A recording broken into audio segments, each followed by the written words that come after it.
So, my name is Sinkas, and I'll be talking about balancing decentralization and efficiency in DAOs.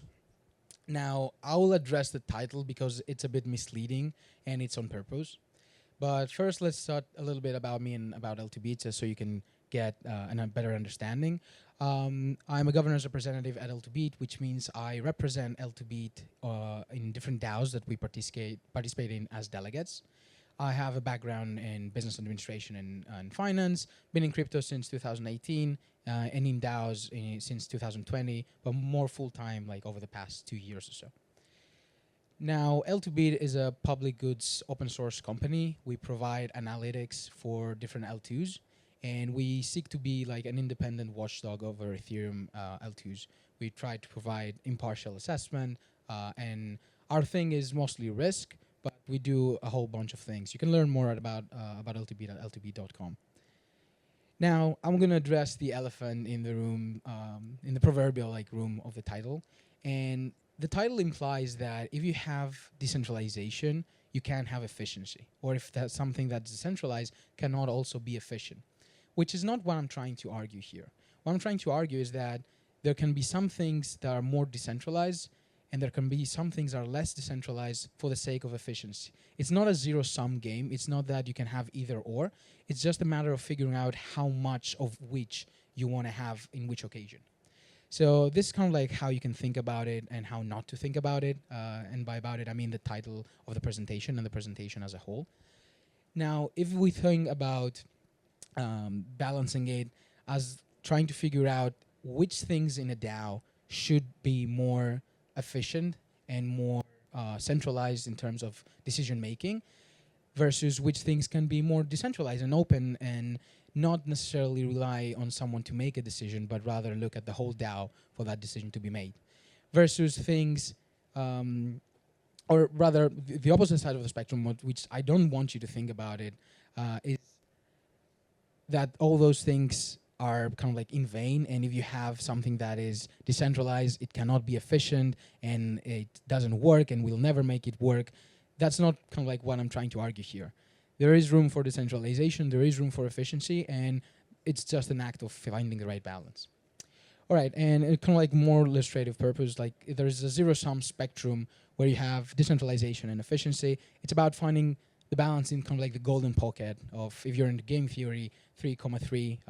There's this meme that you probably have heard over on Twitter, but it's about finding the win-win situation where we can have both decentralization up to the extent that makes sense and efficiency up to the extent that makes sense and have something work. Now, I'll take a step back and ask the question of what it is a DAO. Now, most of you, I guess, will already know what a DAO is, or have some notion of the idea of what a DAO is. But oftentimes, I run into people and I talk with people, and they get it somewhat wrong. They think a DAO is this entity in the middle that, you know, has in its orbit token holders, delegates, voters, service providers, foundation, different individual contributors, and what have you. And this entity in the middle that is a DAO is like a highly organized or a decently organized entity that can make things happen. And you can often see in different like proposals, for example, or different articles that say, oh, the DAO decided, or the DAO will be in charge of. But that's not the reality. This is not what a DAO looks like. The reality is something more like this. All those things, token holders, delegates, even protocols and builders, independent contributors, all of them working towards a common goal, that is the DAO. So it's not, all those people are not external to the DAO and they do not interact with it, they are the DAO. So whenever we talk about something, let's say we are in a DAO and we talk about something happening in the DAO, we can replace the DAO with we, and it works just as well. And even more so, like this is what DAOs look like, and even more specifically, we're getting even more specific, this is kind of a more accurate representation where in its subgroup, we have even smaller groups within them. So we have like delegates. It's not just a group of delegates. Like all the delegates in different DAOs are not a well-fit and organized group together that they decide on things. There are discussions happening, there are arguments happening, everyone has different opposing views, and same with all the other entities. So in reality, a DAO is the sum of all those little bubbles that you see trying to work together and organize. And that begs the question of how do we organize? Do we all have a say in everything? Does a delegate or a token holder have a say in what the service providers do? Do the service providers have a say in what the delegates decide? Does everyone has an equitable voice in all the decisions? Should we stick to our own circles?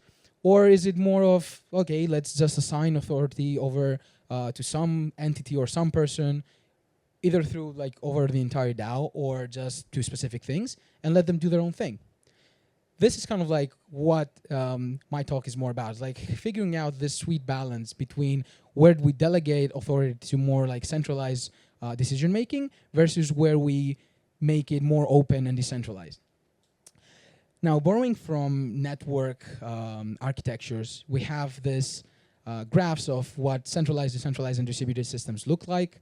Now, I think a lot of people, when thinking about DAOs, they're thinking about, even though like decentralized autonomous organization, like decentralization isn't the name of the DAO, they're thinking more about distributed systems. They're thinking about these clusters that are working together in unison, all together, all with everyone, right? Whereas in reality, it's more about the second picture or the second graph, which is more decentralized. You don't have to not have any sort of centralization in a decentralized system. It's just a matter of not having a single point of failure. And as my colleague Christoph pointed out earlier, the graph is slightly wrong simply because the dot in the middle could be perceived as a single point of failure. So you can imagine some other lines connecting everything together, almost like a distributed system, but not so much as it is. So what are some challenges of getting there, of being decentralized and working in a way that we don't have centralized control over decision making? Some include just lack of overarching goals, right? And this is kind of like a big one. What that means is basically we can have service providers, we can have delegates, we can have different groups of people in a DAO that each are working towards something that is to the benefit of the DAO, arguably, or can be perceived as such, but they are not working with each other. They're not working against necessarily, but they're not working towards a common goal. They do not have a shared vision of what they want to achieve. So what ends up happening is everyone's kind of like moving around blindly, trying to figure it out. And that introduces delays, it introduces problems, challenges, and it creates a lot of friction. And that is kind of like what makes things inefficient. All those things together, they add more time, they add more effort, they add more friction to everything that needs to happen in a DAO. So that's kind of like why the more we decentralize without having these things more tied down, the more inefficient things get. So what is even like decentralization in a DAO? It's about opening up the doors to more participation. It's about creating democratic processes. It's about equality. It's about not relying into a single party or entity for decision making. And the problem with that is that it's not a one size fits all, right? We cannot have decentralization for everything, for every aspect of a DAO. And even within the same aspect, for different parts of the process or of the initiative that we might have, you can have different levels of decentralization at different points. So for example, if we are generating ideas on how to solve a problem, you can decentralize that process. You can say, let's open up, create a collaborative process of ideation, and everyone can submit their own ideas. They can propose something, and it's open to everyone to participate. But when it comes to ratifying that decision, when it comes to actually taking the decision, depending on what we're trying to decide on, it might require more expertise that is not present in everyone. And it's also about the time required to make those decisions, right? If I ask you right here, let's say after the event, we'll go for dinner, right? And I show up and present two places, like a Thai restaurant and KFC, I don't know. This talk is not sponsored, by the way. So if I just ask you, you can basically decide, right? You can vote. Let's say we have a vote, and everyone decides.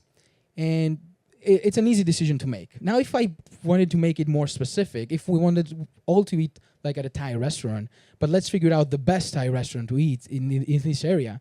Now that's like gets a little bit trickier. Now we have to think about which is the best restaurant. We need to go to Google and start searching reviews or whatever. in other words, it takes time and it takes a bit of effort to inform our decision. You can still vote blindly and say, yeah, whatever the group decides. But if you want to make a more informed decision, you have to make effort. If that takes, I don't know, like 5 minutes to go over, a couple restaurants around the area. Now imagine how much time it takes if we have to decide on how, like what a DAO North Star, like a protocol's DAO should have as a North Star and its mission, or how we can diversify the treasury. Imagine the amount of time and effort it takes for someone who doesn't have experience, doesn't have context, to get all that so they can make a decision. If that was like a prerequisite to becoming a delegate and participating in governance, I think a lot of people wouldn't necessarily take up the responsibility of doing that. So that's kind of like why we do not necessarily need and want to have everything be more decentralized in a DAO. And some level of centralization is actually good and helps us be more efficient in the way we do things. So now I want to do like a little bit of audience engagement, and I will show some things, some parts, or some, I don't know how to call them, but I'll show some things on the screen. And I want you to raise your hand if you think, or rather, just raise your hand and you can like express your opinion on where on the spectrum that I'll show, on this spectrum, should that thing fall on. And something should be more kind of like decentralized or more centralized. And I'll do that simply because I want to see that even with just a hunch, without having to discuss anything between us, we all have a notion of the things that need to be more decentralized versus more centralized. So for example, a grants program.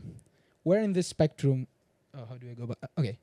A grants program, where in this spectrum do you think grants program should fall? Anyone? Okay, more decentralized. More decentralized, okay. Yeah, less decentralized, sorry. Less decentralized. What about setting direction, like setting a vision for a DAO? More centralized, more decentralized? More decentralized. Okay. Operations, that's a good one.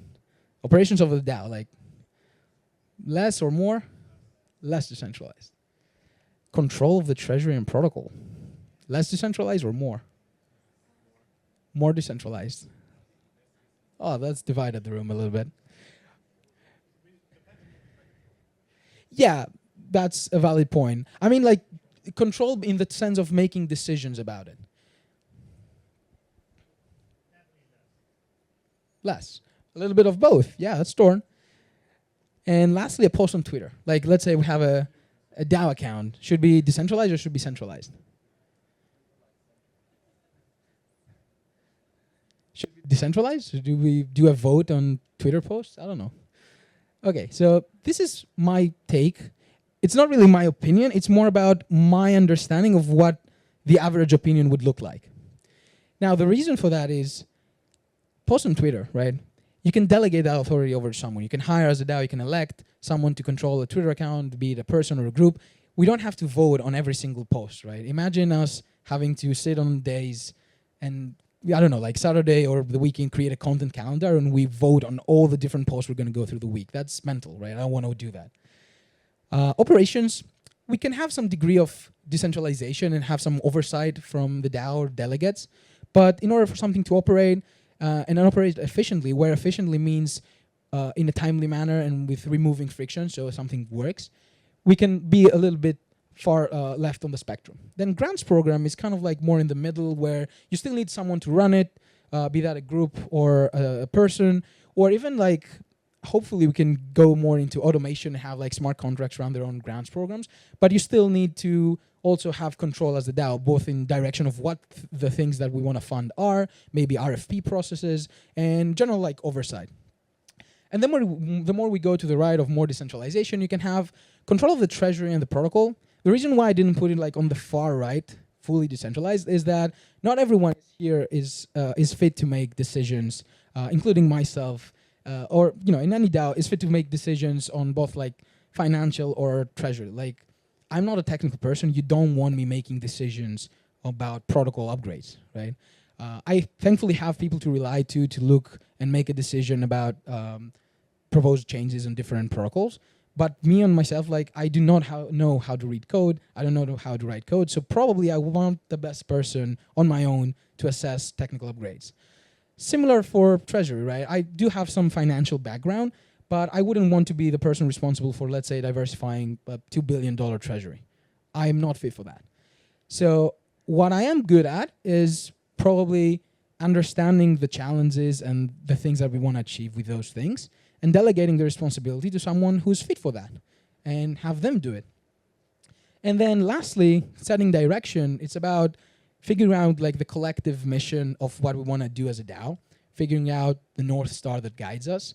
Now, I discussed that internally with my colleague, and we've done that in the past, Christoph, and I know he has different views. And I also am very torn on the matter. Should this vision be created from like crowdsourced from contributors in a DAO, or should it come from someone? Should someone step up and say, all right, this is the vision for the DAO. This is what we need to look at. And if it's someone, then who should that someone be? Should it be just a contributor? Should it be the foundation or a labs? This is kind of like something that I think most people would feel that it's decentralized, but personally I'm torn. And again, this is kind of like a reflection of my understanding of the average opinion about those things, not necessarily my opinion on these things. Although it's very close to what I would do. So lastly, like decentralization is not the way, it's the end goal, right? If we just say that we'll decentralize everything, that doesn't make us a DAO. It's a state of things that we want to reach at. We can do that and we can be a DAO if we have some sort of centralization or some parts that are centralized within the DAO. We can have a grants program that someone is responsible for. Let's say imagine a world where I was actually a good person to manage a grant program and you funded me, I don't know, with $1 million or $2 million, and I was in charge of running the program. People would apply to me. I would be the one making the decision. Just me, no one else. If I do that and I actually fund the things that matter, which we have collectively decided, then that's the reason why grants program for me are kind of like more in the middle. So if I do that, I'm the one a central point of control for that grants program, but that's not a bad thing. You can, I'm responsible for it. There is ownership. You can hold me accountable for its impact, but it's still a DAO, right? If the DAO wants, like if delegates want, they can claw back the funds. They can, fire me. But this is the difficult part. This is kind of like the part where, for me, it's what we need to figure out, this bridge between, in a traditional company, let's bring it that way. In a traditional company or a setting, let's say in LTB, right? We have Christoph, he's the governance lead at LTB. I'm working alongside him, but also like hierarchical, you can say that I'm below him. So he's responsible for my performance, right, in a way. If I don't do things, he can fire me. In a DAO, if we elect someone, then we don't know who's responsible for their performance. So if I'm elected as a grants council member or the grants program manager, whatever, and the DAO, we all decide that, yeah, Sinkas will probably be a good person to handle some money. And they fund me. Now, who's responsible for keeping me accountable? Is it everyone? Is it no one? Is it myself? Because the answer, the DAO, doesn't really work. The DAO, as I mentioned in the beginning, is just a collective of different people, contributors, service providers, everyone. So this is kind of like where decentralization faces some challenges. Because in traditional settings, you have a central control over everything. Like there's a CEO or the founder of a company, and eventually all lead up to him. But in a DAO, by default, even if you do have some centralized part, there is no overarching central authority to make decisions, like be the ultimate voice of doom for different things. So this is kind of like where we need to find a good balance of how do we make it so that we take initiatives or aspects of a DAO, we decentralize them just enough so they are efficient, but they are still accountable and they are still, like the people running those initiatives are still responsible for the outcome of their initiatives. That would be all for my talk. You can scan this to go to the governance page of L2B and learn more about a little bit more about what we do in governance. And I've included my Telegram below if anyone wants to reach out. I know a lot of you here already, and I've talked with you, but if anyone wants to reach out and talk more about governance, you can find me there. That's all, and thank you.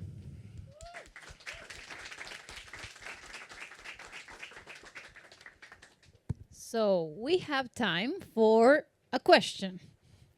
What do you think? Yeah, sure. Who has a question? Anyone? Yeah, I love it. Icebreaker, yes. Okay, I can start. Not a question actually, but I would like to argue with Sinkas. He already mentioned that, like, I don't agree with him about the setting direction being on the more decentralized, part of the spectrum.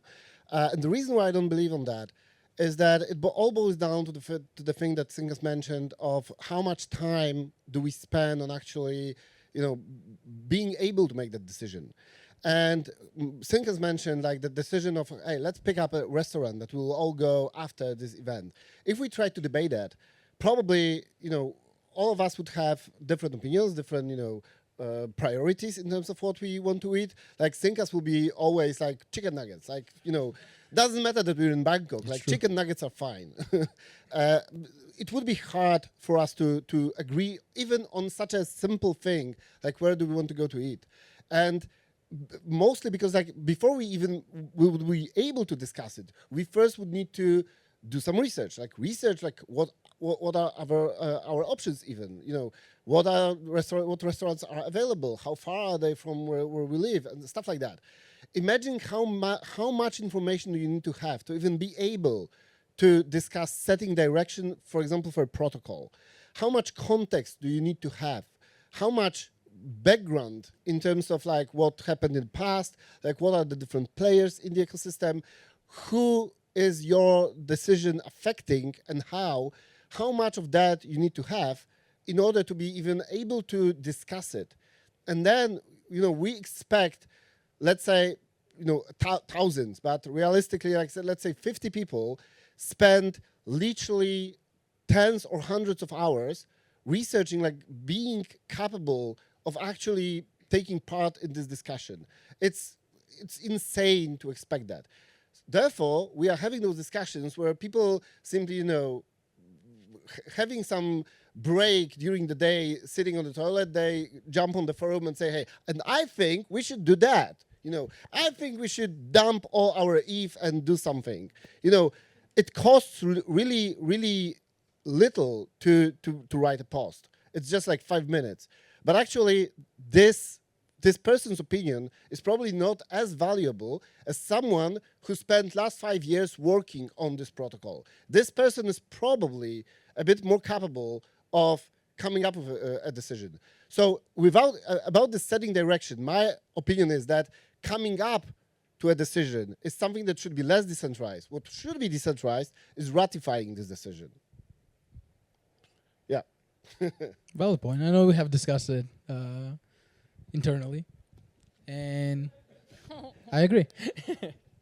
Nice. And there was another question right there, I think. There.